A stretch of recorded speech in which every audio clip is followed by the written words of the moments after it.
За ингээ бүгдээрээ хамтдаа өнөөдрийнхөө сургаал номлолыг эхлүүлээд эзэн бурхнаас хүч чадлыг бас хамгаалтыг гун залбирцгаая.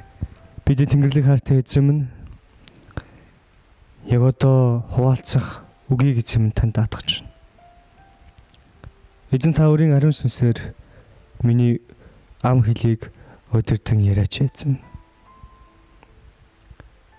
Өөрийн ойлголтод түшгэлгүй өөрийн махан биений хүслээр ярихгүй байхад туслаач эзэн. Зөвхөн таны судраас таны сүнсээр ярмаар байна эзэн. Яригч нь би биш та байх болтугай. Иесус Христийн нэрээр амен. Энэ дэлхийд амьдарч байгаа хүн болгон ямар нэг зүйлийг ирж хайж амьдардаг. Бид маш олон зүйлийг ирж хайдаг. Бид эрх мэдлийг ирж хайдаг. Бид эд баялагийг ирж хайдаг. Бид биеийн таашаалыг ирж хайдаг. Бид ад жаргалыг ирж хайдаг. Бид амар тайвныг ирж хайдаг. Маш олон зүйлийг дурдаад хилээд яриад байх юм бол дуусахгүй. Би өнөөдөр хүмүүсийн ирж хайдаг эрэл хайгуулаас хоёр зүйлийг нь би та бүхэтэй хуваалцмаар байна. Тэгээ энэ зүйл Библиэлд Бурхны ариун содөр дээр бичигдсэн байдаг учраас би үүнээс хуулбарлан танд хуваалцах гэж байна. Үүний тулд бүгдээрээ эхлээд хоёр асуултыг сонсох хэрэгтэй. Энэ хоёр асуулт маань таныг сонсох үед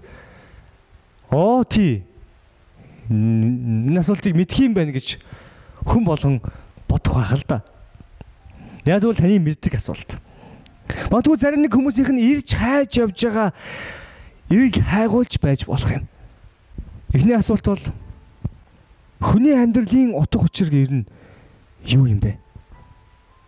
Хүн яаж амьдрал утга учиртай амьдарч байна гэж хэлж болох юм бэ? Хоёр дахь асуулт маань үнэн гэж юу юм? Маш олон хүмүүс үннийг өөрийнхөө өнцгөөс олж хардаг. Бас үннийг янз бүрээр л тодорхойлж ярьдаг. Өнөөдөр би танд Библийн хариултыг өгмөр байна. Бидний эзэн бурхан эзэн Есүс Христ энэ хоёр асуултанд юу гэж хариулах юм болоо? Нилээн том өргөн цараа хүрээг хамарсан хоёр асуулт байгаа. Энэ хоёр асуултын хариултыг маш олон хүмүүс ирж хайсаар л байна. Янз бүрийн таамаглалууд, магадлалуудыг дэвшүүлсээр л байгаа. Өнөөдөр би харин таамаглал, магадлал ярихгүй. Харин өнөөдөр би танд гагцхүү цорын ганц үннийг л хуваалцмаар байна.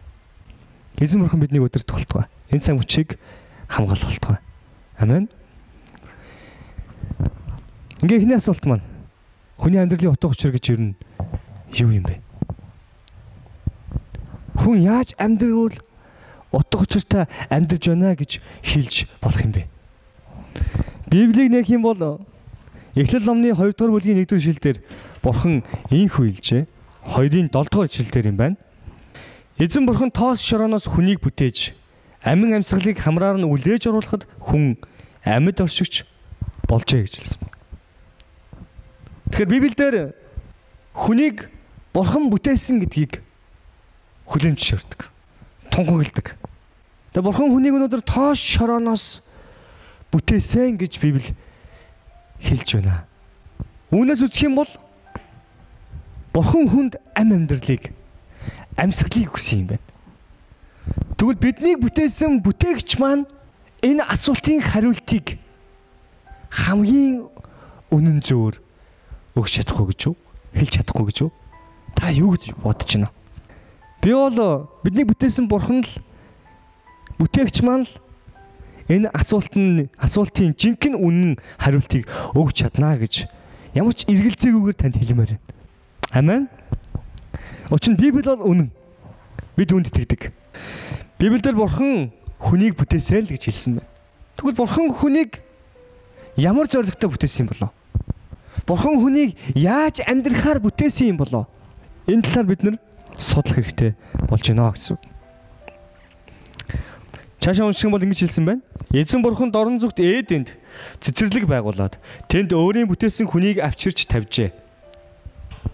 Бурхан хүнийг бүтээгээд дараа нь тэр хүнд амьдрах газрыг бас өгсөн баг.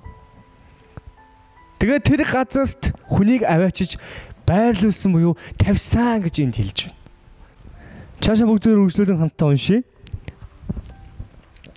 Эзэн бурхан хүнийг аваад Эден цэцэрлэгийг арчлуулан сахиулахын тулд тэнд суулгав.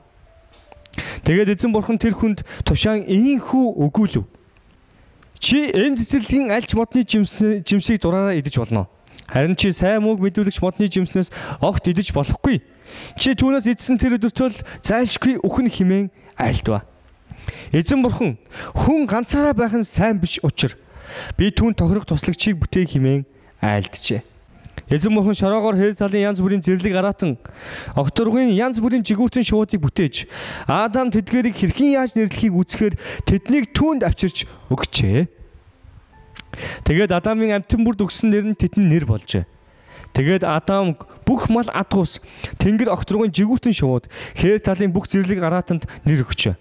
Харин Адамд тохирох туслагч олдсонгүй. Эзэн бурхан Адамыг гүн нойронд автуулж түүнийг унтаж байх зуур хавирганаас нэгийг суулж аваад ормыг нь махаар бүгэлжээ. Эзэн бурхан Адамаас авсан тэр хавиргаараа эмэгтэй хүн бүтээгээд түүнийг Адамд авчирч өгвөө гэсэн. Адам энэ бол яснаас мань авсан яс, махнаас мань тасалсан мах бөгөөд түүнийг эрэгтэй хүнээс гаргаж авсан тул эмэгтэй гэж нэрлэх хэмээн хэлжээ. Ийм учраас эр хүн эцэг эхээ орхин их нэртэйгээ нийлэн тэр хоёр нэгэн бий болох ажгүй. Хүн ба түүний эхнэр хоёулаа нүцгэн байсан бөгөөд тэд огт эцсэнгүй гэж энэ номонд бичсэн байна. Тэгэхээр бурхан анхны хүн болох Адамыг бүтээгээд дараа нь түүнд амьдрах газрыг өгсөн. Тэр газрыг нь Эден гэж нэрлэдэг байсан. Тэр бол цэцэрлэг байсан. Тэр бол газар дээрх бяцхан диваажин байсан. Гэтэл хүнд анхны асуудал гарч ирж байгаа. Тэр юу байсан бэ гэхээр хүн ганцаараа байх нь зохисгүй байсан. Сайн биш байсан. Хэдийгээр бурхан түүнтэй хамт байсан боловч түүнтэй цагийг өнгөрүүлж байсан боловч Адам ганцаардсан баг. Тэр ганцаардал гэдэг бол хүнд тохиолдсон анхны бэрхшээл байна. Анхны бэрхшээл. Ингээ бурхан яасан бэ? Библиэлд юу хэлсэн бэ? Хүн ганцаараа байх нь сайн биш учир гэж хэлж байгаа. Тэгэхээр хүн ганцаараа байх нь муу юм байна. Бурхан сайн биш учир гэж хэлсэн байна. Хүн ганцаараа байх нь муу учраас түүнд туслагчийг бүтээе гэж бурхан хэлсэн байна. Тэгээ бурхан янз бүрийн зэрлэг араатан амьтдыг шорооноос тоошооноос Адамд бүтээж өгсөн. Нэгсэндээ эцэг нь хүүхдээ эрхлүүлж байгаа юм шиг. Эцэг нь хүүхдээ саатуулж байгаа юм шиг санагдахгүй нэ гэж үү танд? Адамд амьтдыг бүтээж өгсөн. Тэгээд тэдгээр амьтдыг Адам маш олон төрлийн амьтад байсан, маш олон амьтад байсан. Бүгдийг нэрлсэн, тэдэнтэй хамт цагийг өнгөрүүлсэн. Нэлээд хэцэг хугацаа өнгөрсөн. Гэсэн боловч Адамд тохирох туслагч хань олдоогүй. Тэд Адамаас бүгд л дүр төрхөөрөө өөр байсан. Учир нь Библиэд юу гэж хэлсэн бэ? Бурхан өөрсдийн дүр төрхийн дагуу хүнийг бүтээе гэж хэлсэн учраас хүн бусдын амьтнаас өөр байсан. Ингээ бурхан Адамыг гүн нойронд автуулаад хавирганаас нь авч ингээ түүний ормыг нь махаар бөглөөд түүнд эмэгтэй хүнийг бүтээж бүр өгвөө гэж хэлсэн байна Библиэлд. Өгөв. Бүр Адамд бүр ингээ өгцөн. Тэр цагаас гисэн тэр эмэгтэй Адамыг болцсон гэсэн үг. Ингээ тэр хоёр яасан бэ?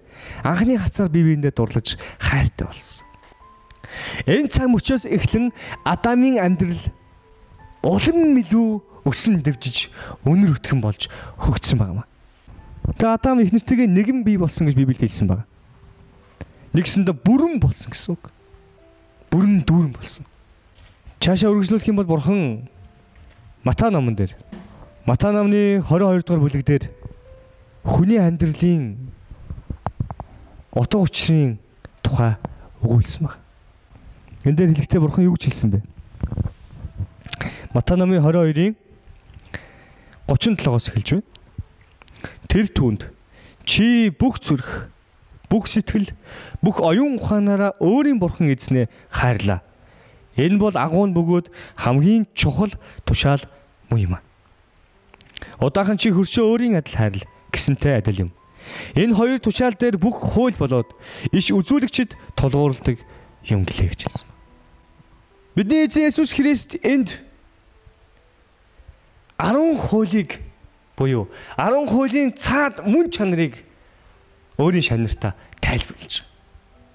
Өнөөдөр Бурхны Израильчуудад буюу хүн төрлөختөнд өгсөн 10 хуулийн эхний 4 хууль маань Бурхныг хайрлах тухай хууль байна.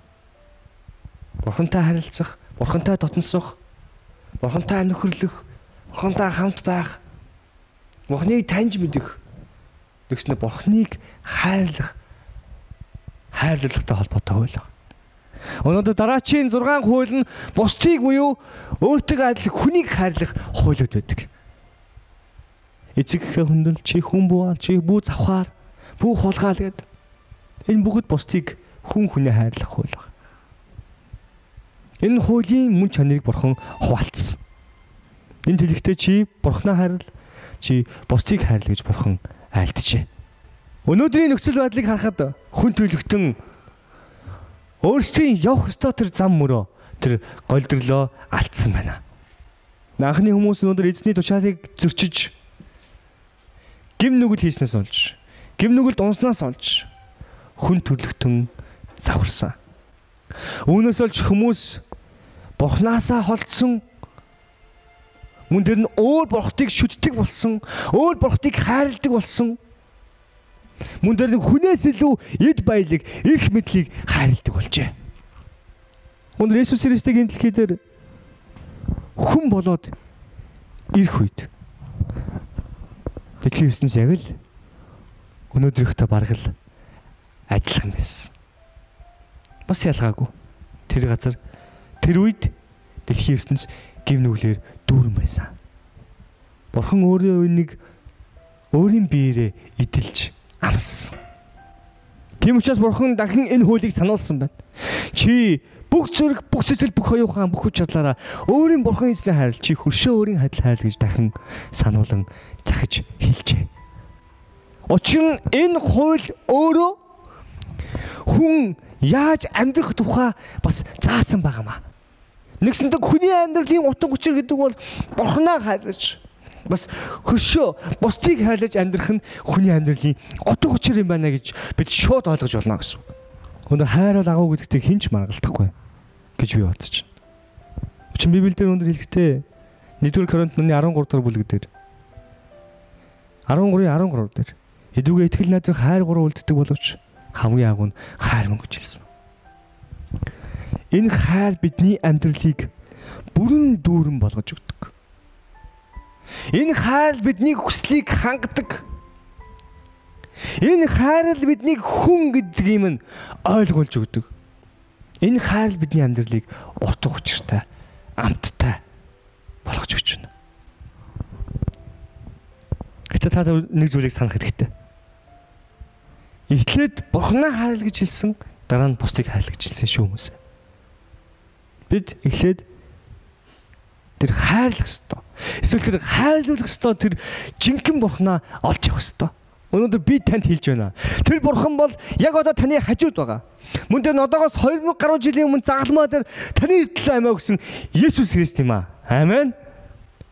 Энэ Бурхан бол таны ирж хайж олж авах ёстой жинхэнэ бүтээгч Бурхан ч. Анх хүнд амьдралыг өгсөн, амьсгалыг өгсөн Бурхан юм байна. Өнөөдөр энэ Бурханыг олж авахд тийм хэцүү биш ээ. Тийм хэцүү биш. Учир нь Бурхан үргэлж тантай хамт байсан. Тэр өнөөдөр ихээс төрсэн цагаас ахуулаад таны хажууд байсан. Харин та болон бид бүгд үүнийг мэддэггүй байсан, бас анзаардаггүй байж. Харин өнөөдөр тэгвэл би танд хэлж байна. Яг хажууд байгаа. Таныг хайрладаг. Таныг үн цэнтэй гэж тооцдог. Тантай үргэлж хамт байсан тэр Бурхан таанд залбираач. Эзэн минь, миний амьдралд орж ирж, миний амьдралыг дахин гэрлээ тусгаж өгөөч. Дахин утга учиртай болгож өгөөч хэмээн та залбираач. Тэр Бурхан танд яаж өөрийгөө хайрлах, бас Бурханаа хайрлуулах, яаж бусдыг хайрлах энэ амьдралын нууцыг зааж өгөх болно. Амен.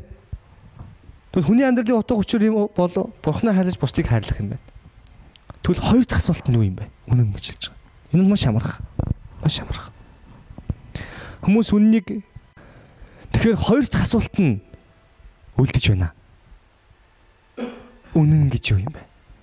Хүмүүс үннийг маш олон талаас, олон өнцгөөс өөрсдийнхөө үзлээр амьдралын туршлагаасаа хуваалцаж ярьдаг. Олж авсан мэдлэгээрээ ярьдаг. Өнөөдөр бүгд хүний зүйл ярихгүй. Харин өнөөдөр бид Библи Бурхны үг жинхэнэ үнэн юу болохыг танд юу гэж хэлхийг бүгд хамтаа сонсцгоо. Өнөөдөр Иохан номын нэг юм бол Иохан номны 17-гийн 17-г нэг юм бол маш амархан, маш энгийнээр хэлсэн байна хүмүүсээ. Энд Бурхан хэлэхдээ, Библи хэлэхдээ чигтээ нэг нь сонсготон гэж хэлсэн. Үннээр би танд хэлье гэж хэлсэн. Үнэн дотор тэднийг ариусгаач. Учир нь таны үг бол үнэн мөн юм а гэж Библи хэлжээ. Амен. Амен. Эзний үг бол царийн ганц үнэн юм байна. Энэ ариун Библи дээр, энэ ариун судар дээр бичигдсэн үг жинхэнэ үннийг агуулдаг юм байна. Энэ судар дээр бичигдсэн түүх, энэ судран дээр бичигдсэн тэр сургаалууд энэ бүхэн жинхэнэ үннийг агуулдаг юм байна хүмүүсээ. Сая бидний уншсан ишлэлээр хэллээ. Иохан номны 17-гийн 17. Үнэн дотор тэднийг хариуцгаач. Учир нь таны үг бол үнэн мөн гэж хэлсэн байна. Таны үг гэж хэлсэн хүмүүс. Результат Иохан номны 1-р бүлгийг нэгэд унших юм бол ийх хэлсэн байна. Нэгийг нэгээс. Эхэнд үг байсан. Үг Бурхантай хамт байсан ба. Үг нь Бурхан байсан. Тэр эхэнд Бурхантай хамт байсан. Бүх юм түүгээр бий болсон. Бий болсон юмсаас түүнгүүгээр бий болсон юмс гэж нэгч байхгүй. Түүнд ам байсан бөгөөд ам нь хүмүүсийн гэрэл байваа. Гэрэл харанхуй гийгүүлэхэд харанхуй түүнийг дэлсэнгүй гэж хэлсэн. Би амен гэж хэлмээр хүмүүс амен. Учир нь энэ үг өөрөө хин юм бэ гэхээр энэ үгээр хэнийг төлөөлүүлсэн бэ гэхээр биднийг бүтээсэн Бурхныг төлөөлжээ. Бидний төлөө амиа өгсөн эзэн Есүс Христийг төлөөлж хүмүүсээ. Амен. Тэгвэл бидний эзний амнаас гарсан үг болгон үнэн юм байна. Бурхан энэ л үгээр энэ дэлхийн ертөнцийг хүнийг бүтээжээ. Энд тэгсэн байна. Түнгүүгээр би болсон юм гэж нэг чанга гэж хэлсэн. Мөн өнөөдөр энэ үг гэдэг бол гэрэл юм байна. Гэрэл. Өнөөдрийн Библиэд сая юу гэж хэлсэн бэ? Гэрэл харанхуй гийгүүлэхэд харанхуй түүний дээлсэнгүй гэж хэлсэн байна шүү дээ. Өнөөдөр таны амьдрал харанхуйгаар дүүрэн байна уу? Та харанхуй дотор алхаж байна уу? Таны зүрхсэл бараан байна уу? Та гутран үзэлтэй явж байна уу? Та гутрж шаналж байна уу? Та дарамтаар дүүрэн, стрессээр дүүрэн байна уу? Тэгвэл таны амьдралыг гэрэлтүүлж чадах энэ үгийг та хүлээж аваач гэж би уриалмаар байна. Учир нь энэ үг хүчтэй хүмүүсээ. Учир нь Бурхан энэ үгээр дэлхийн ертөнцийг бүтээсэн гэдгийг та битгий мартаарай. Таныг бүтээсэн, хүнийг бүтээсэн гэдгийг битгий мартаарай. Тэгвэл энэ үг таны амьдралыг гэрэлтүүлж, өөрчилж, шинчилж, сэргээн босгож чадахгүй гэж хүмүүсээ. Өнөөдөр би эзний Есүсийн нэрээр би хэлмээр байна. Амен. Чад холноо. Хүн болгон зөв амьдрахыг л хүсдэг. Зөв амьдрахыг хүсдэг. Яаж зөв амьдрахаа хүмүүс зарим нь мэдэхгүй учраас бусад хүмүүсээс бие биенээсээ суралцдаг. Бусдын амьдралыг харж эхэлдэг. Тэгээд тэр хүмүүсийн амьдралыг хараад энэ л болж юм даа гэж бодсон тэр үедээ тэр хүний амьдралтай адилхан амьдрах гэж, амьдралын төвшөнд хүрэх гэж ажиллаж, хөдөлмөрлөж хичээж эхэлдэг. Өнөөдөр Библи юу гэж хэлдэг вэ? Зөвтгөн халга, нэг чалга, бүр ганц халгаа гэж хэлдэг. Энд байгаа хэн нэгэн хүн зөв амьдрахыг хүсэж байгаа бол би танд нэг л зүйлийг хэлэх болно. Матай номын 28:11 дээр Матай номын 11-р бүлгийн 28 дахь ишлэлээр уучлаарай. Уруулж чинь. Та бүгд сайн мэдж байгаа. Эцэг төлсөн хүн дарамт төрсөн хүмүүсээ бүгд над руу ирээ. Би та нарыг амраая гэж бидний Бурхан хэлсэн байт юм аа. Зөв амьдрах хүсэж байгаа хүн болгон та эзэн дээр ирээч. Тэгвэл та зовх шаналх шаардлагагүй та амралтыг авах болно. Та сэтгэл зүрхээрээ тэр амар амгалан мэдрэх болно.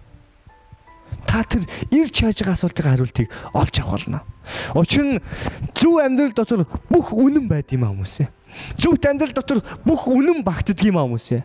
Тийм учраас та энэ үннийг хүлээж авах юм бол, энэ гэрлийг амьдралдаа хүлээж авах юм бол та өнөөдөр зөв амьдрах болно. Амен. Та Есүс Христийн үгээр түүний хүчээр та зөв амьдрч чадна гэсэн үг. Ингээ бүгдээ хамтаа эмхтгэе. Хүний амьдралын утга учир бол Бурхнаа хайрлаж бусдыг хайрлах юм байна. Хайр дүүрэн амьдрал. Тэгвэл үнэн гэж юу юм бэ? Үнэн бол Бурхны үг юм байна. Бурхны үг. Бурхны үг бидэнд яаж зөв амьдрахыг заадаг юм байна. Тэгвэл тэр зөв амьдрал гэж өөрөө юу юм? Бусдыг хайрлаж, Бурхнаа хайрлаж амьдрахыг зөв амьдрал гэдэг юм байна. Ингээд хүмүүсээ үнэн амьдралын утга учир хоёр нэгэн цул. Нэг бие хоорондоо салшгүй уялдаа холбоотой болохыг та ойлголоо. Учир нь энэ бүгдээрээ нэг л Бурхны амнаас гарчээ. Энэ бол бидний бүтээсэн бидний авч эзэн бидний төлөө амиа өгсөн Иесус Христийн амнаас гарсан байна. Бурхан алдаршуултгай. Амен.